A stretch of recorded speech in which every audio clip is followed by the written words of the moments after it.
예, 7장 재정관리입니다. 사회복지 조직의 재원에는 후원금도 있을 수 있고 국가와 지방자치단체의 보조금도 있을 수 있고 그다음에 이용자가 부담하는 서비스 이용료도 있을 수 있고 법인의 전입금도 있을 수 있고 그다음에 사회 서비스의 이용권 혹은 바우처가 있을 수 있죠. 이 바우처는요.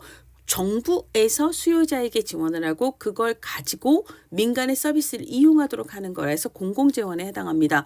근데 사회복지법인은 민간이잖아요. 그러니까 얘는 법인 전입금은 민간재원에 해당합니다. 자, 그래서 뭐 사회서비스 이용권에 대해서 얘기를 하는데 이 내용은 정책론에서 하고 겹치는 내용이라서 여러분들 읽어보시면 될 것 같습니다. 자, 그 다음에 사회복지재원의 특징은요. 외부재원의 영향을 많이 받는다라는 건 우리가 1장에서 사회복지 행정의 특징 얘기하면서 말씀을 드렸습니다.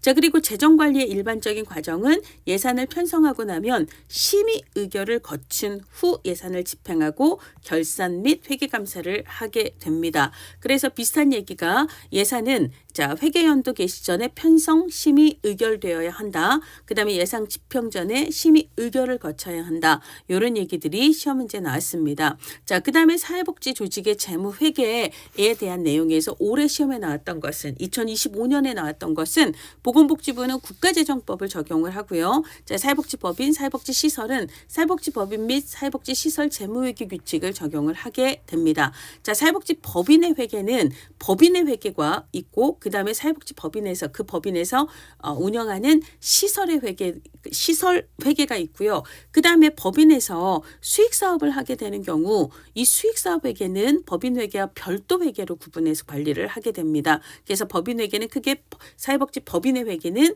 법인 회계 그리고 시설 회계 그리고 수익사업 회계 이렇게 구분이 된다라는 이야기입니다. 자, 그 다음에 법인 회계와 수입사업 회계는 복식 부기를 할 수도 있습니다. 이거는 돈의 출처, 그러니까 돈이 어디서 들어왔고 돈이 어디로 나갔는지 돈이 사용된 곳을 동시에 기록하는 그런 기록 방법이다라고 보시면 되겠습니다. 자, 그 다음에 예산 수립의 원칙이에요.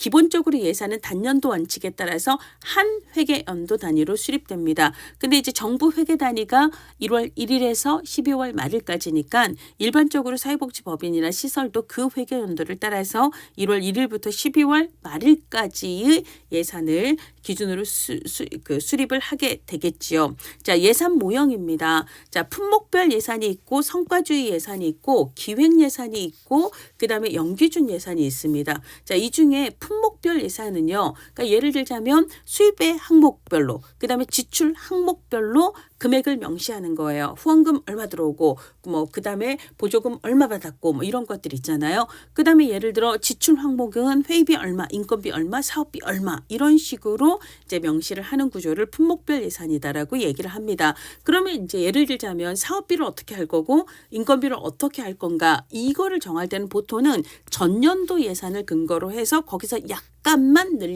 늘리거나 감소시키는 방식으로 진행을 합니다. 그러니까 약간만 늘리고 혹은 가감하는 걸 점증 방식이다라고 이야기를 하는데요.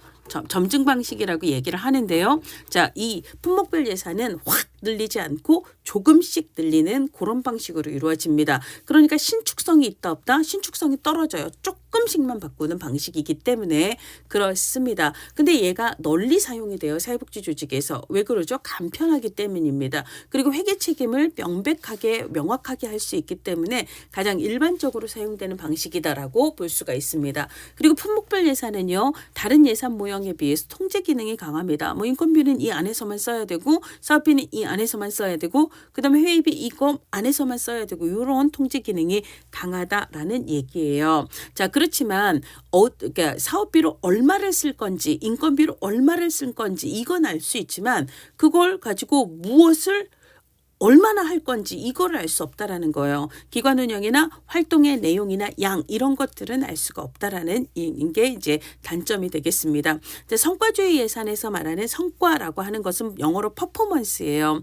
얘네들은 그 기관이 어떤 일을 얼마만큼 하는가에 초점을 둔다라는 겁니다.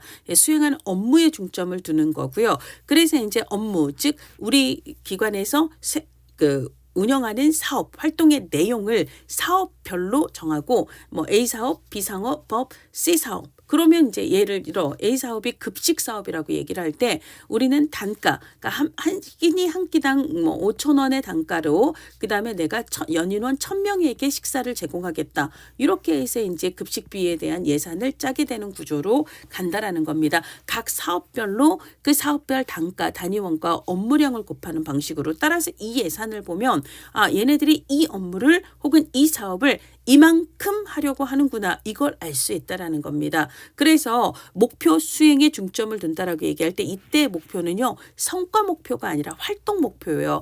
우리 기관에서는 이 사업, 이 활동을 얼마만큼 하겠다라는 그 목표 수행에 중점을 두는 관리지향적인 예산지도다라고 이야기를 하게 됩니다. 그럼 예를 들자면 우리가 이 사업을 내년엔 얼마만큼 할 것인가는 전년도에 우리가 사업을 했을 때 어느 정도 성과가 있었는가를 따져봐서 그거를 고려해서 그러면 내년에는 이 사업을 얼마만큼 하자, 뭐 이런 식으로 예산을 수립하게 될 겁니다. 그래서 기본적으로 품목별 예산보다는 예산 집행에 상대적으로 신축성이 있다라고 볼 수가 있고요. 사실 이 신축성이 가장 높은 건 뒤에 나오는 연기준 예산이기는 합니다. 그래서 기관이 어떤 사업을 하고 각 사업별 활동 목표, 그래서 실제로 뭐 클라이언트를 어떻게 바꾸겠다, 이게 아니라 우리가 어떤 사업을 얼마만큼 하겠다라는 그 목표를 이해하는 데 도움을 주는 거고요. 각 사업별 예산 통제를 하기에는 품목별 예산이 아니라 얘가 유용하죠. 왜냐하면 품목별 예산은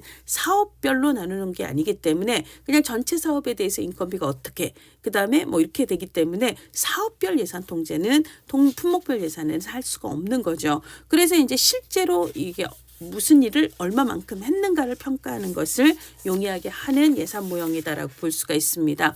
자, 그 다음에 우리가 앞에서 플래닝, 우리가 행정의 과정 혹은 행정의 기능에서 뭐 플래닝, 기획이 있었고, 그 다음에 뭐 오거나이징, 조직화가 있었고, 스태핑이 있었고, 디렉팅이 있었고, 코디네이팅이 있었고, 이렇잖아요. 자, 그러면 기획이라고 할 때 이 기획의 가장 핵심은 뭐다? 목표입니다. 그래서 우리 기관이 장기적으로 달성하고자 하는 목표를 정하고, 그 다음에 그것을 가능하게 하는 프로그램을 정하고, 그리고 그 프로그램별 예산을 편성하는 그런 방식이다라고 볼 수가 있어요. 그러니까 장기적인 계획의 수립이라는 것은 우리가 기본으로 달성하고자 하는 목표에 대한 이게 결정이 되면 그것에 맞는 프로그램별 예산을 짜게 되는 방식이다라는 거예요. 가장 중요한 건 뭐다? 목표에서 시작을 한다라는 겁니다. 그러니까 예산도 프로그램도 결국은 그 조직이 지향하는 목표를 달성할 수 있는가 없는가의 기준을 두게 된다라는 거예요. 그래서 조직이 달성하고자 하는 장기적 목표에 대한 기획이 더 우선이 된다라는 겁니다. 그러니까 장점은 조직이 추구하는 장기적 목표와 예산을 연동시켜서 그 목표를 달성할 수 있을 만큼의 예산을 배성한다라는 그런 장점이 있습니다. 자, 근데 이제 단점은 조직의 품목 예산이 직접 연결되지 않아서 환산 작업에 좀 어려움이 있다라는 그런 단점이 있는 거고요. 그다음에 이제 연기준 예산은 모든 사업을 전년도에 어느 정도 예산을 썼는가 하고는 전혀 상관없이 완전히 새로 시작한다라는 관점에서 매년 새롭게 효과와 효율성을 평가해서 보통은 이제 비용 편익 분석을 하게 되죠. 그래서 비용 편익 분석에서 가장 효과적이고 효율적일 것 같다라는 것에 따라서 우선순위를 정하고 우선순위에 따라 예산을 편성하는 방식입니다. 그러니까 전년도 예산을 전혀 반영하지 않고 예산의 효율성을 중시하는 특징이 있습니다. 그래서 10년, 30년을 해왔던 프로그램을 할지라도 우선순위에서 밀리면 걔는 예산을 완전히 삭감할 수 있다는 점에서 굉장히 신축성 혹은 효율적 혹은 탄력적인 예산 집행이 가능한 그런 특징이 있습니다. 자, 그래서 비용 편익이나 비용 효과 분석을 통해서 효율성을 주로 따지는 그런 특징을 갖게 된다라는 거고요.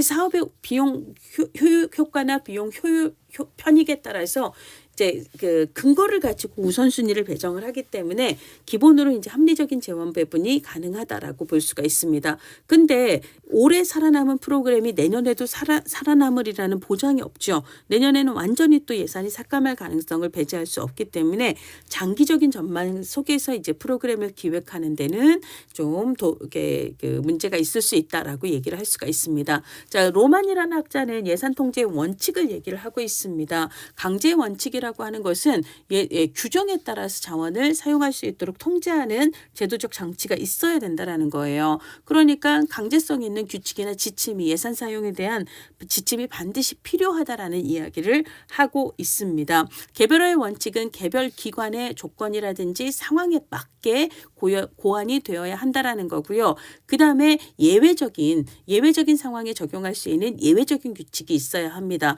그 다음에 재정활동에 대한 보고의 규정을 두어야 한다라는 거고요. 필요할 경우라면 규칙을 새로 개정할 수 있어야 합니다. 그 다음에 예산 통제의 결과에 대한 피드백을 반영을 해서 다음번 개정의 기초로 삼아야 한다라는 거고요. 그 다음에 그러니까 투입 비용과 활동을 최적화할 수 있도록 효율성의 원칙을 고려해야 할 필요가 있습니다. 그래서 그런 예산 통제의 원칙들을 이야기를 했습니다. 자, 그 다음에 뭐 회계와 회계 처리는 넘어가셔도 될 것 같고요. 결산과 감사도 사실 최근 시험에서는 나오고 있지 않아서 얘도 넘어가도록 하겠습니다. 자, 그 다음에 사회복지법인 및 사회복지시설 재무회계 규칙에서 시험에 나왔던 이제 내용을 보시면은요. 우리가 이제 1회계년도는 정부의 회계년도가 1월 1일부터 12월 31일까지라고 얘기를 했고요. 사회복지법인 시설의 회계연도도 이 정부의 회계연도를 기본으로 따르게 됩니다. 아까 이제 법인의 회계는 해당 법인의 회계도 있고 그 해당 법인이 설치 운영하는 시설 회계가 있고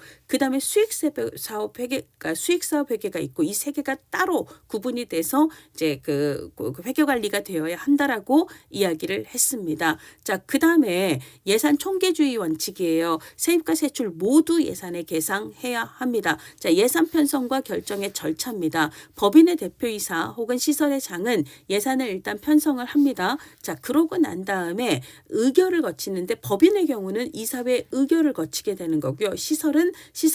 모든 시설에는 운영위원회를 두도록 사회복지사업법에서 규정을 하고 있죠. 그러니까 사회복지시설의 운영위원회의 보고를 거쳐서 확정을 한다라는 거예요. 자, 근데 만약에 법인에서 설치하는 시설의 경우에는 둘 다 거쳐야 됩니다. 일단 시설 운영위원회의 보고를 거치고 그러고 난 다음에 법인 이사회의 의결을 거친 후 확정이 된다라는 겁니다. 자, 다시 시설은 운영위원회의 보고, 그 다음에 법인은 이사회의 의결을 거친다라고 얘기를 했습니다. 근데 법인에서 운영하는 시설은 운영위원회의 보고 거친 후 이사회의 의결을 거치는 순서를 둘 다 받아야 되는 거고요.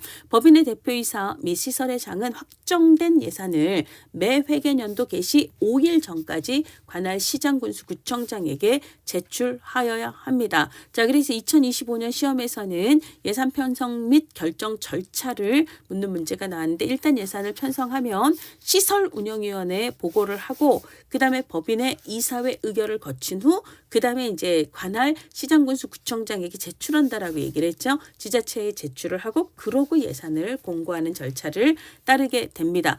예산에 첨부해야 되는 서류는요. 예산 총칙, 그 다음에 세입 세출 명세서입니다. 그리고 추정 재무상태표 등등등을 이제 제출을 해야 되는데 이거하고 우리가 이제 결산을 할 때 결산 보고서에 첨부해야 되는 서류는 명세서가 아니라 세입 세출 결산서거든요. 요거를 이제 헷갈리게 만드는 문제가 나오기도 했습니다. 그래서 예산에는 세입 세출 명세서, 그다음 결산 보고서에는 세입 세출 결산서 요 차이가 있다라는 거 알아두시고요. 그다음에 임직원 보수 일람표 이런 것들이 예산에 첨부해야 할 서류가 됩니다. 그다음에 이제 뭐 준예산 얘기를 하고 있는데요. 자, 회계연도 개시년까지 법인 및 시설의 예산이 성립되지 아니한 때에는 법인의 대표이사 혹은 시설의 장은 시장군수구청장에게 그 사유를 보고하고 예산이 성립될 때까지 다음의 경비를 전년도 예산에 준하여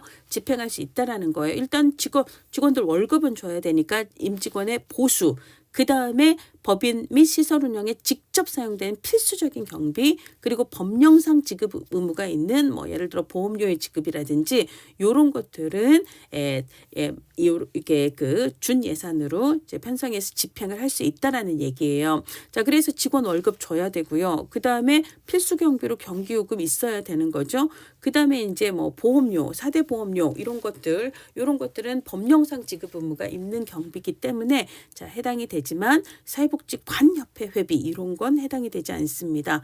자, 그다음에 쭉 넘어가시고요. 예산 전용 할 수 있다 없다? 있습니다. 관, 항목간의 예산 전용 할 수 있습니다. 다만 관간 전용이나 동일 관내에 한간 전용을 하려면 시설의 경우는 운영위원회에 보고를, 그다음에 법인은 이사회 의결을 거쳐서 해야 합니다. 근데 만약에 이제 법인에서 설치하는 시설의 경우에는 두 개를 다 거치는 거죠. 1차적으로는 시설 운영위원회 보고 그다음에 법인 이사회 의결을 거쳐서 관간 혹은 한간 전용을 해야 합니다. 자, 그다음에 결산서 작성 제출에 대해서 얘기를 하고 있는데요. 이것도 넘어가도록 하겠습니다. 자, 그다음에 41조의 7입니다. 후원금의 용도의 사용 금지예요. 법인의 대표이사와 시설의 장은 후원금을 후원자가 지정한 용도 외의 용도로는 사용하지 못합니다. 그리고 후원금의 수입 및 지출은요. 이거는 이제 세입세출 예산에 편성해서 법인이면 법인의 세입세출 예산, 시설에는 시설 세입세출 예산에 편성해서 사용을 해야 됩니다.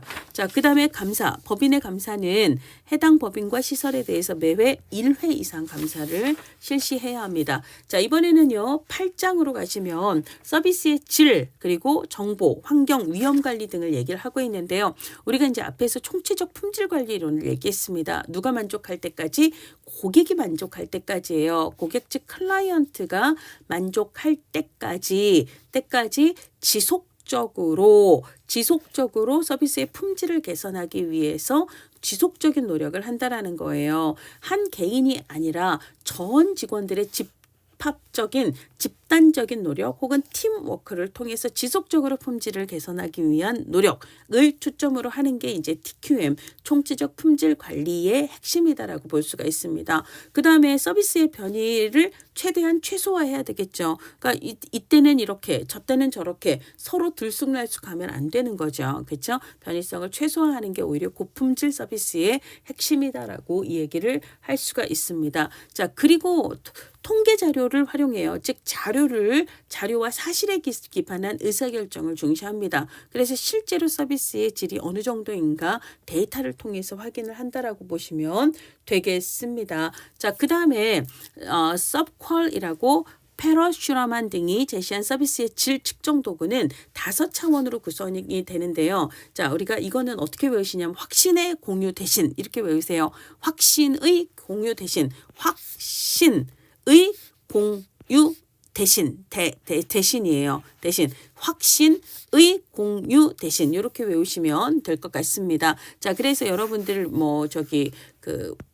도깨비의 공유 있잖아요. 나는 확신의 공유 대신 이거라도 이런 느낌이에요. 확신성이라고 하는 것은 와, 얘네들 진짜 믿을만 하네 이런 느낌 있잖아요. 전문적인 지식, 그 다음에 태도 이런 것들이 참 모자람이 없는 거예요. 진짜 신뢰가 가네. 이런 것들을 우리가 확신성이라고 얘기를 합니다. 자, 얼마나 자신 있게 서비스를 제공하는가, 얼마나 안전하게 서비스를 제공하는가, 혹은 얼마나 전문적인 지식과 기술이 있는가, 태도는 얼마나 정중한가, 이런 것들이 믿음이 가네. 야, 진짜 얘네들 퀄리티 짱이다. 이런 느낌이 이제 확신성이 되는 거고요. 공감성은 이용자에 대한 관심이나 상황 능력을 얘기합니다. 자, 그다음에 유형성은요. 겉으로 보이는 환경이라든지 용모라든지 이런 것들이에요. 겉으로 보이는 이렇게 시설이 얼마나 위성적이고 정리정돈이 잘 되어 있는지, 그다음에 이제 서비스 제공자의 용모는 어떠한지, 이런 외적으로 보이는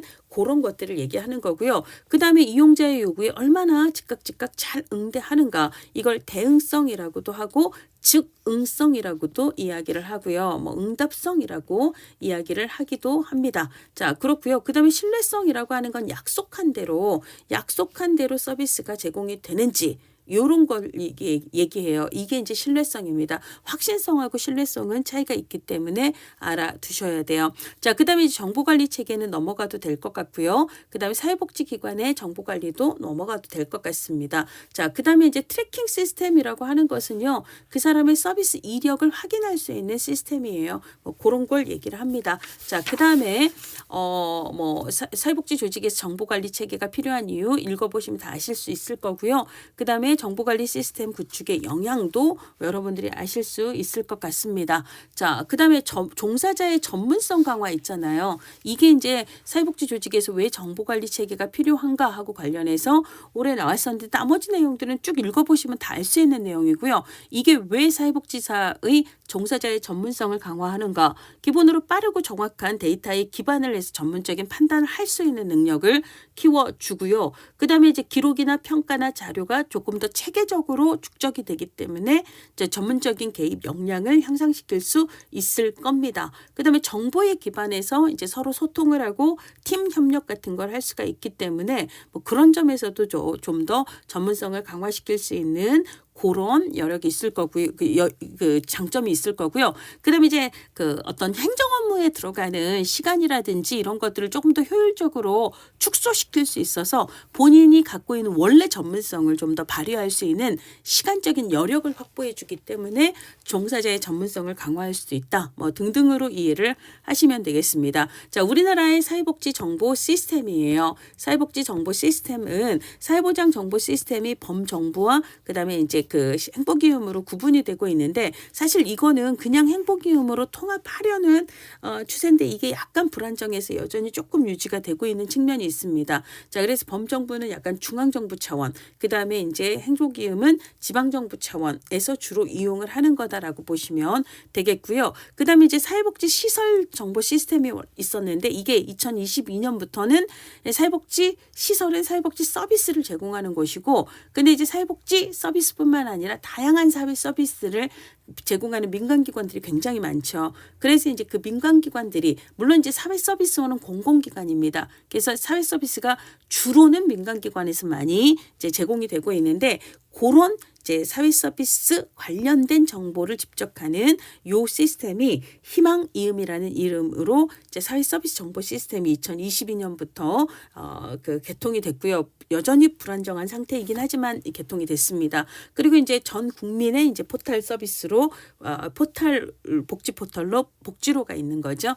자, 그 다음에 이제 환경 관리입니다. 앞서도 이제 우리가 정치 경제 이론을 얘기하면서 이렇게 조직 이론에서 정치 경제 이론은 과업 환경 혹은 업무 환경을 의 중요성을 설명하기 용이한 이론이다. 이런 얘기를 했었습니다. 자, 그러면서 우리가 조직을 둘러싼 환경은 특정 조직뿐만 아니라 다수의 사회 체계가 다 공통으로 영향을 받는 일반 환경이 있고, 그 다음에 특정의 사회복지 조직이 직접적으로 업무와 관련해서 상호작용을 하는 외부 집단들, 자, 과업 환경이 있다라고 말씀을 드렸습니다. 일반 환경에는 문정인, 경기 이렇게 내 친구 문정인, 경기도 살아 이런 느낌으로 문정인, 경기 이렇게 외우세요. 문화적 조건이 있고요. 정치 법적인 조건이 있고요. 인구사회 혹은 사회 인구학적인 조건이 있고요. 경제적 조건이 있고 기술적 조건이 있습니다. 문화적 조건은 한국 문화는 뭐 가족주의 가치가 강해 빈곤관이 뭐 개인 책임이라고 느끼는 뭐 그런 게 강해, 노동윤리가 강해, 빨리빨리를 좋아해, 뭐 이런 것들은 문화적인 조건에 해당하는 거고요. 그 다음에 우리나라 헌법 제34조에서는 국가의 사회보장, 사회복지 증진 의무를 규정하고 있어. 뭐 이런 것들은 정치 법적인 조건이 됩니다. 자, 그 다음에 인구 사회학적인 조건은 뭐 예를 들자면 뭐 저출산 고령화 뭐 이런 것들 있잖아요. 이런 추세라든지 뭐 혹은 사회학적 조건이라고 하면 예를 들어 소득 불평등이라든지 혹은 사회 계층의 분화라든지 이런 것들은 다 인구 사회학적인 특성에 해당한다라고 볼 수가 있습니다. 그리고 경제적인 조건은 경제 상황이 어떠한가, 1인당 GDP나 실업률이 어떠한가 이런 것들이고요. 기술적 조건은 뭐 AI 기술의 발전 정도라든지 이런 것들이 들어갑니다. 자, 그 다음에 이제 과업 환경은요. 자, 과업 환경에서 가장 중요한 건 돈 주는 곳, 경제적인 자원을 제공해 주는 것과 정당성이나 권위를 제공해 주는 것, 이게 이제 정치적인 자원을 제공해 주는 거죠. 자, 그 다음에 클라이언트를 우리 쪽에 보내주는 것들이 있고요. 그 다음에 우리 기관에 와서 서비스를 이용하는 클라이언트들이 있고요. 자, 그 다음에 보충적 서비스 제공자라고 하는 것은 우리 기관이 생활시설인데 우리 기관 빨래는 우리 직원들이 직접 하는 게 아니라 인근 세탁소에서 걷어가서 해준다라든지 우리 기관에서 제공이 되는 치과 진료는 뭐 치과 의사회에서 자원봉사 팀을 결성을 해서 한 달에 한 번씩 방문해서 해준다든지 이런 것들 있잖아요. 그래서 뭐 치과 의사회라든지 우리 동네 스탁소는 보충적 서비스의 제공자라고 얘기를 합니다. 그다음에 동일한 자원이나 클라이언트를 두고 경쟁하는 이제 신경을 써야 되는 조직들이 있죠. 얘네들은 다 일반 환경이 아니라 과업 환경에 해당합니다. 자, 그다음에 최근 사회복지 행정의 변화를 얘기를 하고 있어요. 1980년대 이후로는요. 민영화 뭐 이런 것들이 계속 강화되었고 복지다원주의 패러다임이 등장을 하면서 국가 이외에도 다양한 주체들이 사회복지 활동에 사회복지의 공급자로서 참여를 하고 있고요. 특히 2007년에 바우처 방식의 사회 서비스가 도입이 되고 그다음에 노인 장기 요양보험 제도가 시행이 되면서 특히 민간의 참여가 더 많이 확대되었다라는 걸 우리가 알고 있습니다. 그다음에 지역사회보장협의체는요. 이게 이제 시군구에도 있고 읍면동에도 있지만 여기에는 민관이 함께 같이 협력을 하는 거죠. 그래서 사회보장 업무를 담당하는 공무원도 기본으로 이제 협의체 위원으로 참여를 하게 되는 구조입니다. 그다음에 우리 신공공관리론 아까 얘기했어요. 그래서 신우파 정권 이후에는 기본으로 공공행정도 시장 마인드를 접목을 하는 거죠. 그래서 열심히 경쟁하고 뭐 이런 것들 있잖아요. 성과를 강조하고 이런 것들을 경제 시간 경쟁력을 키우고 이런 것들을 이제 강조하는 추세가 되고 있습니다. 그다음에 우리 통합돌봄 1구세라고 얘기했어요. 2019년부터 지역사회 통합돌봄 선도 사업이 추진이 됐다라고 얘기를 했었고요. 그다음에 허브입니다. 16년에는 읍면동 복지 허브화의 일환으로 기존의 주민센터 즉 주민자치센터를 행정복지센터로 개편을 했고 그다음에 읍면동 단위의 지역사회보장 협의체도 이때 만들어졌다라고 이야기를 했습니다. 자, 그렇고요. 그다음에 서비스 이용자 중심이죠. 그래서 뭐 아까 총체적 품질 관리에 대해서도 고객 중심이다라고 얘기를 했습니다. 그리고 생활시설보다는 이용시설 중심의 보호를 강조하고 있죠. 즉 시설보호보다는 지역사회를 중심으로 하는 서비스 제공을 강조하고 있다라고 볼 수가 있습니다. 그리고 책임성을 강조하고 있고요. 그 다음에 단순한 실적, 그러니까 우리가 무엇을 얼마만큼 했다. 이거는 산출 중심이에요. 근데 그래서 무엇을 어떻게 변화시켰는가에 초점을 두는 건 성과입니다. 그래서 평가에서 단순한 실적 중심이 아니라 성과, 무엇을 변화시켰는가에 초점을 두는 평가로 전환이 되고 있습니다. 빅데이터 활용이 증가가 되고 있고요. 사회복지 서비스가 다양화되면서 전문가 역할의 중요성이 증가하고 있습니다. 자, 그다음에 뭐 하센펠드의 조직환경 대응 전략 넘어가셔도 될 것 같습니다. 마이너한 이슈고요. 유형관리도 그냥 읽어보시면 될 것 같아요. 자, 이번에는 사회복지 조직의 마케팅입니다. 자, 마케팅의 중요성이 두두된 배경에는 이제 기본으로 다수의 공급자들 사이에서 이용자가 선택하는 선택권이 2007년에 바우처 방식의 도입으로 이제 확대가 됐습니다. 그러면 기본으로 내가 선택을 받으려면 마케팅 해야 되거든요. 그래서 이제 경쟁에서 살아남으려면 기본으로 마케팅을 해야 한다라는 이야기를 하고 있습니다. 비영리 조직의 마케팅 특징을 물어보는 문제가 나오는데요. 얘네들은 이윤 추구보다는 사회적 가치 실현, 그 다음에 공익의 실현에 좀 더 초점을 둔다라는 거고요. 그 다음에 마케팅의 필요성입니다. 프로그램 홍보를 위해서도 마케팅을 해야 되지만 마케팅의 또 다른 목적은 후원이나 재정 확충을 위해서도 마케팅을 해야 한다라고 볼 수 있습니다. 자, 그 다음에 사회복지 마케팅의 대상은요. 후원자만 대상으로 마케팅을 하는 게 아니라는 거죠. 클라이언트 집단, 즉 이용자나 자원봉사자나 지역사회 전체가 마케팅의 대상이 될 수 있습니다. 자, 그 다음에 마케팅에서 교환되는 것은 유형의 재원보다는 무형의 서비스가 대부분이죠. 그래서 우리가 마케팅 측면에서 본 사회복지 서비스의 핵심 특징 중에 하나가 물리적으로 보이지가 않아요. 그러니까 이용하기 전에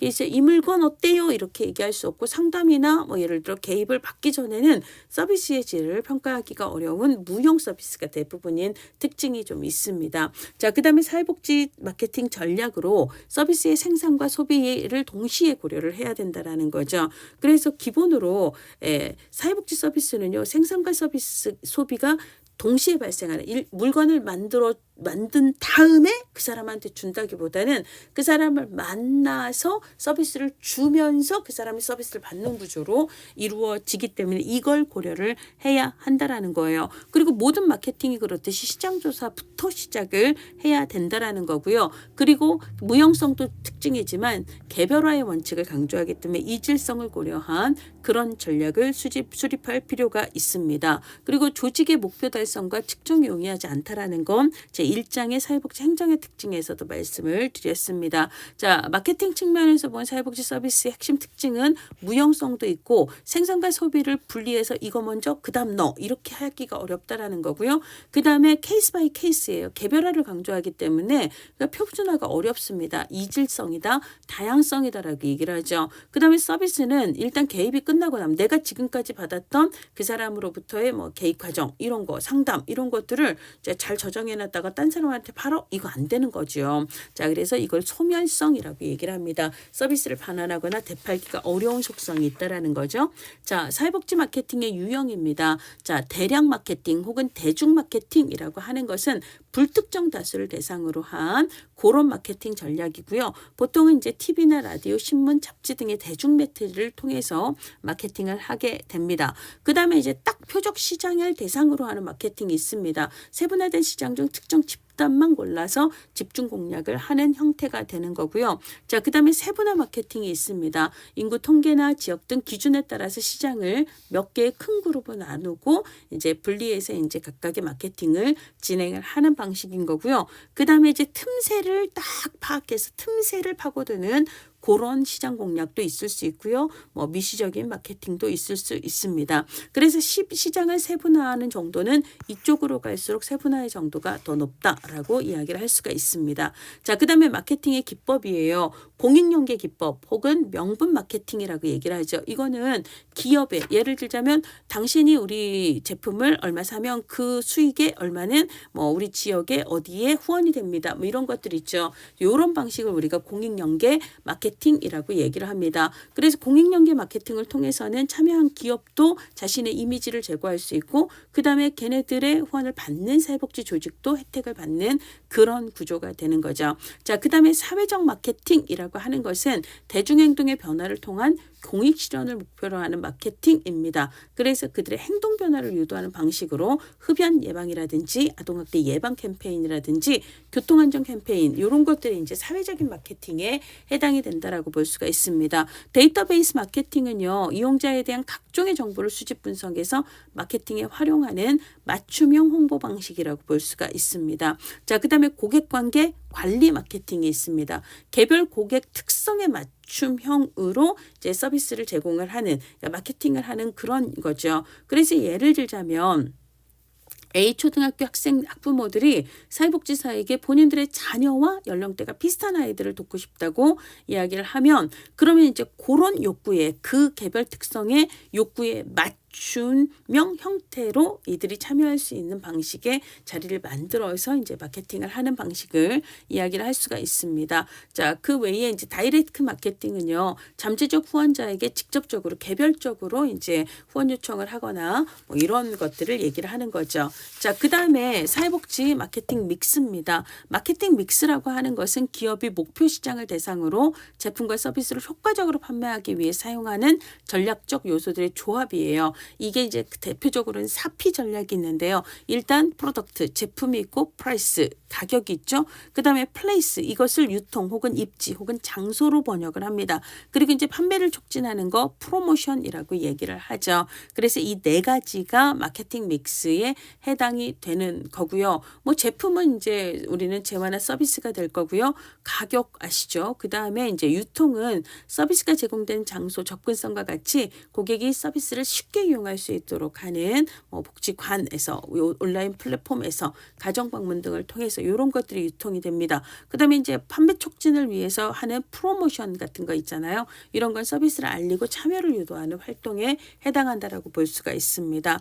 자, 사회복지 서비스 마케팅의 과정은 이제 고객 및 시장 조사에서부터 시작을 해야 되고요. 그 다음에 아까 시장의 세분화 전략 요거 얘기했습니다. 요거 얘기했었고요. 그 다음에 시장의 세분화 전략, 그 다음에 이제 표적을 설정하고 포지셔닝을 하고 전략을 수집하는 요런 이제 전략을 설계를 하고요. 그 다음에 이제 4P죠. 제품과 가격과 유통과 프로모션의 실행 전략을 설계합니다. 그리고 고객 관계 관리죠. 그래서 개별 고객들의 특성에 맞는, 그래서 이제 장기적인 후원자 유지를 위한 그런 단계로 접어든다라고 이야기를 합니다. 자, 그 다음에 이제 마지막 9장입니다. 프로그램 개발과 평가예요. 우리 기획에 대한 얘기를 했는데 기획의 핵심은 뭐다? 목표라고 이야기를 했습니다. 그래서 목표 달성을 위한 이제 활동을 준비하는 과정이다. 목표 지향적이다라는 이야기를 하고 있습니다. 목표 지향적이면서 그리고 목표를 달성하기 위한 방법, 과정 혹은 전략을 같이 간주를 하는 거죠. 그러니까 두 개의 성격이 있는 거죠. 자, 그리고 얘는 동태적인 개념이다라고 이야기를 하고 있습니다. 자, 기획이 왜 필요한가에 대해서 쭉 얘기를 하고 있는데 읽어보시면 다 알 수 있는 내용이고요. 그 다음에 스키드모어는 기획의 단계를 7단계로 구성을 했는데요. 구체적인 목표를 정하고 구체적인 목표를 정합니다. 그리고 이제 사용 가능한 자원을 고려를 하고요. 그 다음에 그 자원으로 할 수 있는 일, 가능한 대안을 모색을 하고 그 다음에 각 대안의 결과를 예측을 하고요. 그 다음에 이제 최종 대안을 선택을 하고요. 그 다음에 이제 구체적인 프로그램을 실행을 하는 계획을 수립을 한 후에 그 다음에 이제 융통성을 가지고 실제로 그 계획을 이제 실행하거나 혹은 조정하거나 요런 개방성을 유지한다라고 얘기를 했습니다. 그래서 그 옆에 보시면 목자, 대결, 결실, 개방 이렇게 외우라고 목표, 자원, 대안 그리고 그 각 대안의 결과를 예측해서 결정을 한 후에 실행을 하면서 개방성을 유지하라라고 외우라라고 써놨습니다. 자, 그 다음에 이제 기획의 유형 얘기했는데요. 요것도 넘어가시면 될 것 같습니다. 그 다음에 기획 관리 기법입니다. 가장 흔히 많이 쓰는 게 이제 막대 그래프로 이쪽은 이제 어떤 활동을 할 것인가. 그 다음에 이쪽은 시간 계획을 해서 거기 이제 막대 그래프로 쭉 그리는 거. 요런 걸 우리가 이제 간트 차트 혹은 시간별 활동 계획 도표라고 이야기를 합니다. 뭐 많이 쓰는 이유는요. 간단하고 쉽기 때문입니다. 근데 이제 단점은 개별 활동을 언제부터 언제까지 할 것인가만 이제 막대 그래프로 그릴 뿐이지 각 활동 간의 작업 간의 연결성을 파악하기가 어렵다라는 그런 특징, 작업 간의 연결성 혹은 활동과 활동 사이의 상관관계를 파악하기가 어렵다. 똑같은 얘기입니다.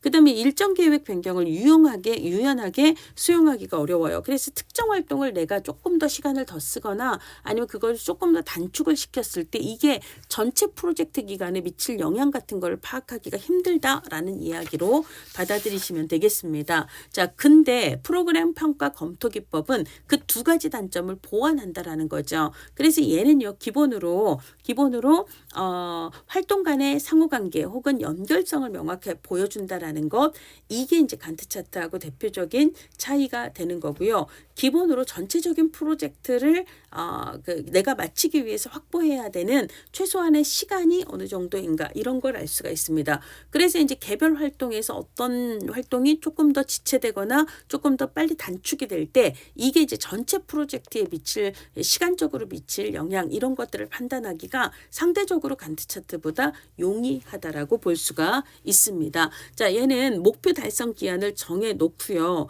그리고 난 다음에 목표 달성을 위한 주요 활동과 시간 계획을 연결시켜서 도표로 나타내는 것을 이야기합니다. 그래서 이걸 먼저 하면 그 다음에 얘를 하고 그 다음에 이제 이것과 이걸 하고 그 다음에 이게 끝나면 얘를 하고 그 다음에 얘는 이걸 끝나면 뭐 얘를 하고 뭐 이런 식이죠. 그 다음에 요렇게 가고 그 다음에 요렇게 가고 이런 흐름들로 나타낸다라는 이야기예요. 그리고 이제 이 활동들이 서로 어떻게 연결이 되는가 뿐만 아니라 그러면 여기서 이걸 마칠 때까지는 대략 2주가 소요되고 그 다음에 이 일을 마친 후 이걸 마치는 데까지는 주로 3주가 소요되고 이런 거 있잖아요. 그래서 이제 소요 시간에 대한 시간 계획을 서로 연결시켜서 나타낸다라고 볼 수가 수가 있습니다. 자, 그래서 복잡한 과업의 순서를 흐름을 보일 수 있도록 한다라는 거죠. 그 다음에 임계 통로를 거친다라고 얘기를 하는데요. 그러면 이제 이 PERT 프로그램 평가 검토 기법에서 프로그램 시작에서부터 모든 활동이 종료될 때까지 소요되는 최소한의 시간 경로를 찾는 방법을 얘기해요. 예를 들자면 얘는 2주, 그 다음에 얘는 3주, 그 다음에 여기서 여기까지 가는 데는 1주가 걸렸다라고 봅시다. 그러면 적어도 지금 이 경로를 마치는 데까지 걸리는 시간은 2, 3, 1 더해서 총 6주가 된다라는 걸 알 수가 있습니다. 근데 예를 들자면 이쪽은 여기를 맞추는 건 4주가 걸리고 그 다음에 여기 이걸 맞추는 건 예를 들어 여기는 5주가 걸린다. 그리고 얘는 예를 들어 1주가 걸리고 얘는 한 3주가 걸린다. 이렇게 가정을 해볼게요. 그러면 아까 이제 이 경로는 2, 3, 1을 더해서 6주가 걸리지만 예를 들어 이렇게 하고 요렇게 하는 것은 2주, 1주, 5주 해서 8주가 걸리는 거죠. 근데 이제 나머지를 한번 보도록 하겠습니다. 얘는 지금 한 번에 가죠. 3주가 걸린다라고 얘기했어요.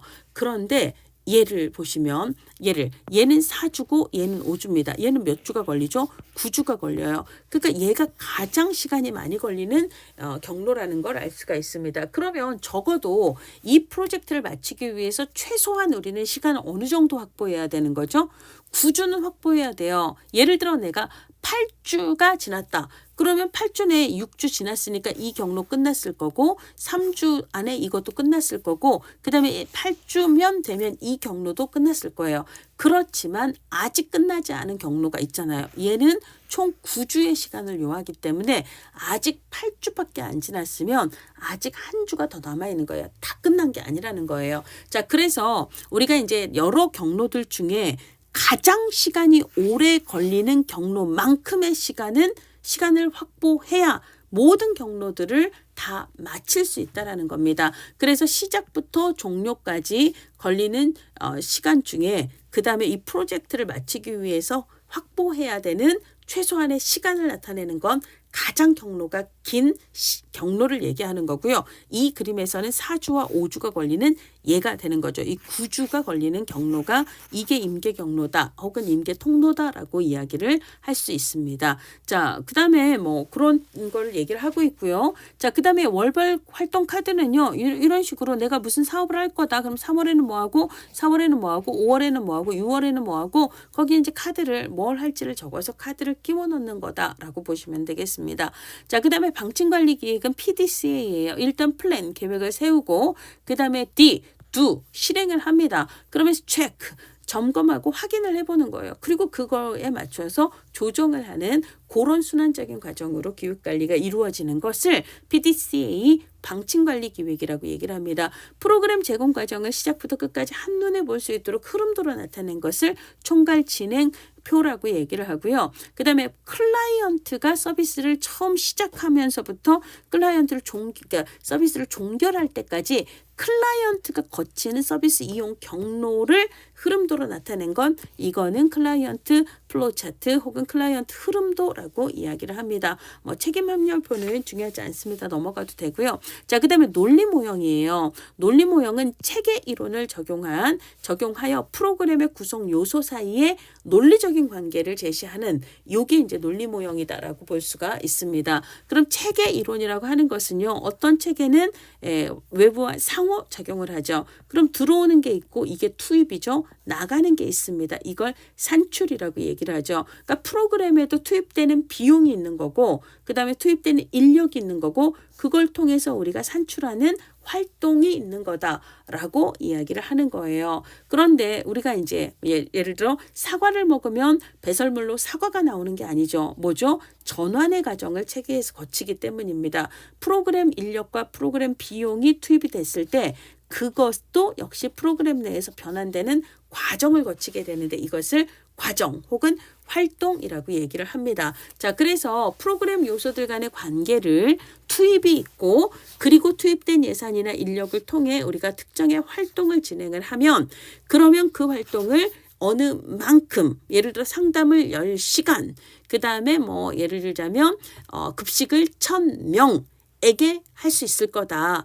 그렇게 되면 우리는 클라이언트를 이렇게 바꿀 수 있게 된다라고 얘기하는 거예요. 그러니까 산출은 우리가 무엇을 얼마만큼 했는가에 초점을 두는 거라면 성과는 그 노력을 통해서 클라이언트가 무엇이 어떻게 달라졌는가에 초점을 두는 걸 성과라고 이야기를 합니다. 그래서 이제 뭐 투입은 예산이, 인력이, 시설이, 장비가, 시간이 투입될 수 있는 거고요. 활동은 그래서 우리가 뭐 교육을 하거나 세미나를 하거나 뭐 답사를 하거나 이런 것들이 되는 거죠. 그다음에 산출은요. 프로그램 활동의 양적인 실적을 얘기해요. 우리가 무엇을 얼마만큼 했다예요. 참여자들의 출석률은 어떻게 됐고 그 다음에 교육을 총 몇 회기 진행을 했고 그 다음에 학생들의 참여율은 어떻게 됐고 그 다음에 참여 횟수가 어떻게 됐고 이런 것들 보통은 숫자로 얘기할 수 있는 양적인 실적을 얘기합니다. 자, 근데 성과는요. 그래서 이 프로그램의 대상이 되는 사람들이 어떻게 달라졌는가에 초점을 둔니다.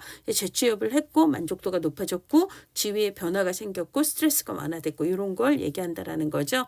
그리고 이제 이런 류의 프로그램들이 우리 지역 사회에 궁극적으로 어떤 영향을 주는가를 얘기할 때는 임팩트, 영향이라는 것을 추가하기도 합니다. 자, 그래서 예시를 보면 투입은 독거노인 20명과 사회복지사 이 2명이 이제 투입이 됐고요. 그래서 이제 요런 활동을 실시를 했습니다. 그래서 이제 총 교육 시간이 어떻게 되고 출석률이 몇 프로였는지 이건 산출이 되는 거고요. 그래서 독거노인의 고립감이 감소되었고 사회적 지지망이 형성되는 변화가 있었다면 이건 성과가 됩니다. 그랬더니 우리 지역에 이런 변화들이 있었어요. 지역의 변화는 영향에 해당한다라고 볼 수가 있습니다. 자, 그 다음에 의사결정 방법의 유형은 넘어가셔도 될 것 같습니다. 자, 그 다음에 사회복지 조직의 의사결정 모형인데요. 얘는 사회복지 정책론에서도 나오는 얘기예요. 근데 여기에 지금 하나가 빠져 있습니다. 최적 모형이 빠져 있어요.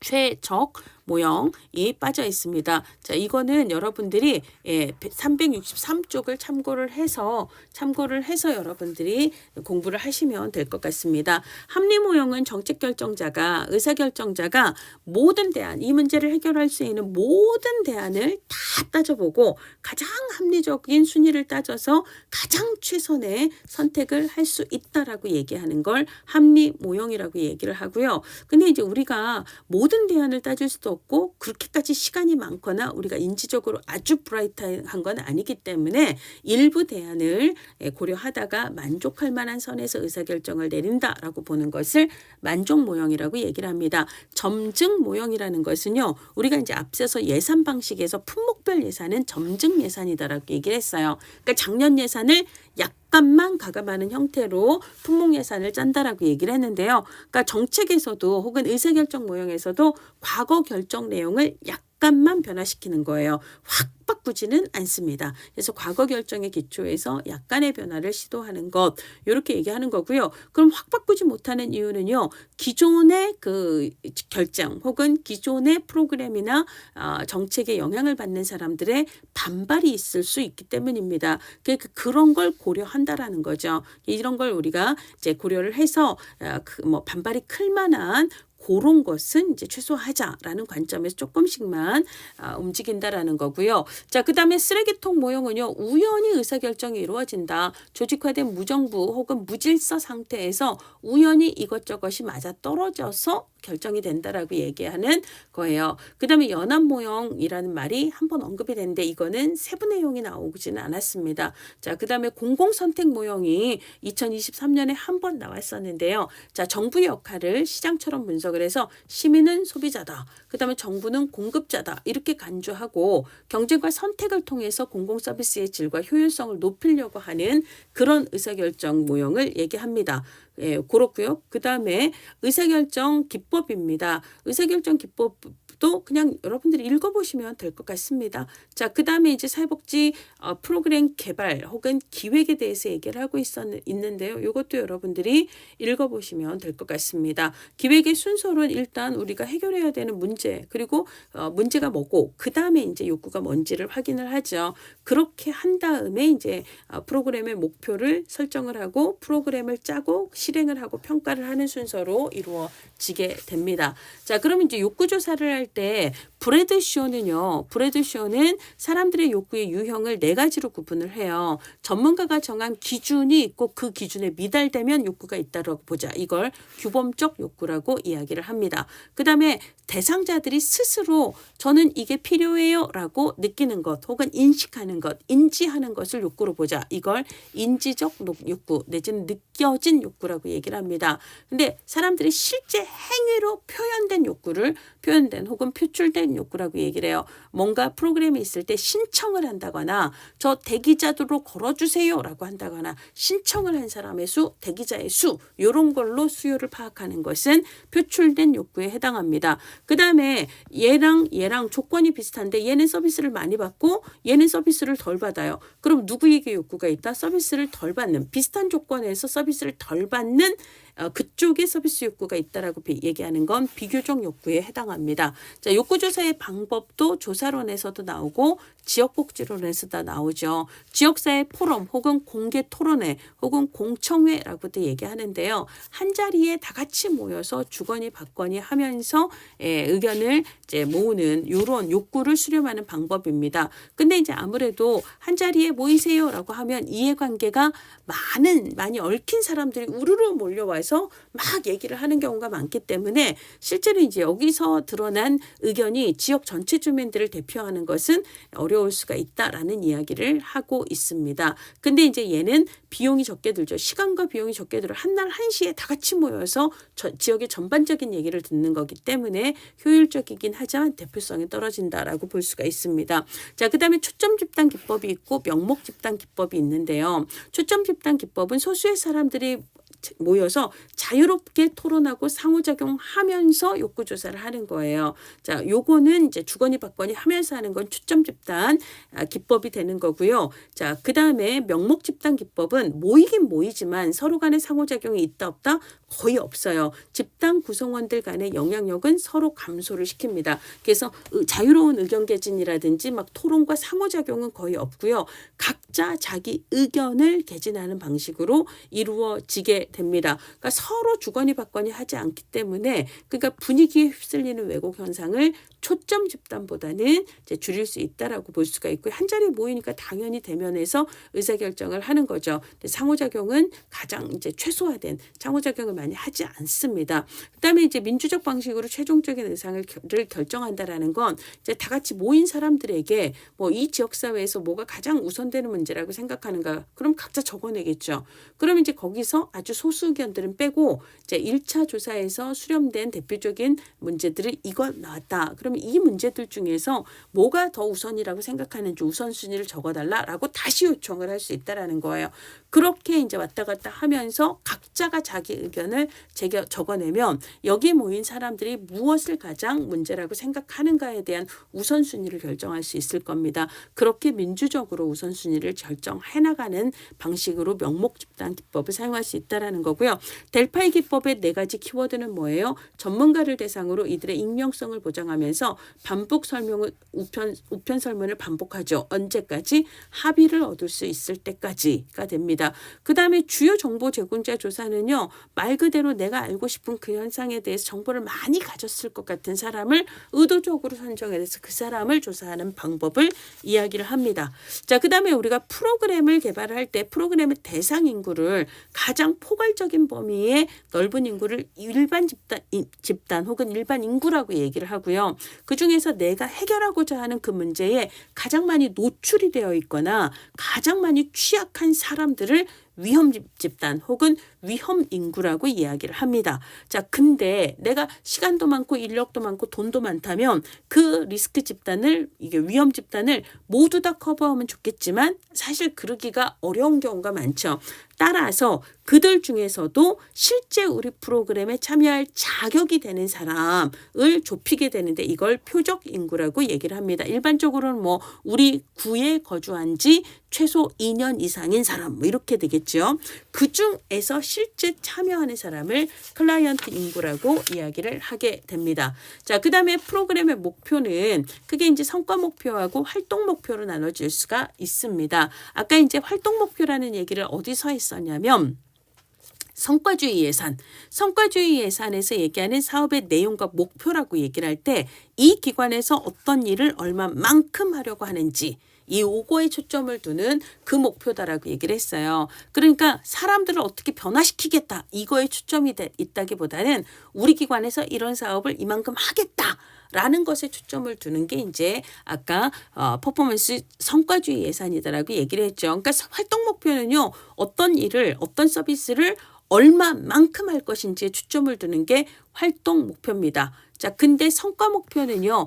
클라이언트의 변화에 초점을 두는 거라고 볼 수가 있습니다. 그래서 클라이언트를 어떻게 변화시킬 것인가 이 성과 목표를 작성할 때는 스마트 기준을 따르게 됩니다. 자, 스마트, 스페시픽, 구체적이어야 돼요. 이 말은 달리 얘기하면 측정 가능하게 수치로 표현을 하라는 거고요. 그 다음에 시간 제한 내에서 현실적으로 달성 가능해야 합니다.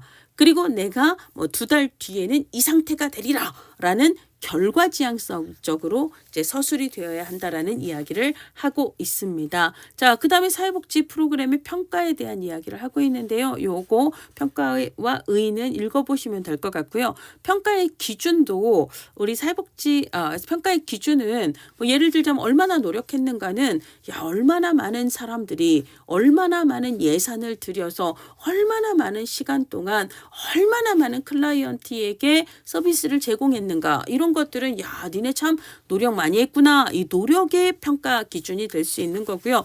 효과성은 말 그대로 효과성은 뭐 목표 달성의 정도가 되는 거죠. 클라이언트가 얼마나 변화했는가고요. 효율성은 투입 대비 산출을 대비하는 겁니다. 그래서 우리가 보통은 비용 편익 분석과 비용 효과 분석을 통해서 효율성을 평가하게 되는데 비용 편익 분석은 양쪽 편을 동일한 기준으로 어떤 기준이죠? 화폐 가치로 놓고 비교하는 거고 비용 효과 분석은 비용만 화폐 가치고 효과는 화폐로 전환하지 않고 비교하는 방식이다라고 이야기를 했었습니다.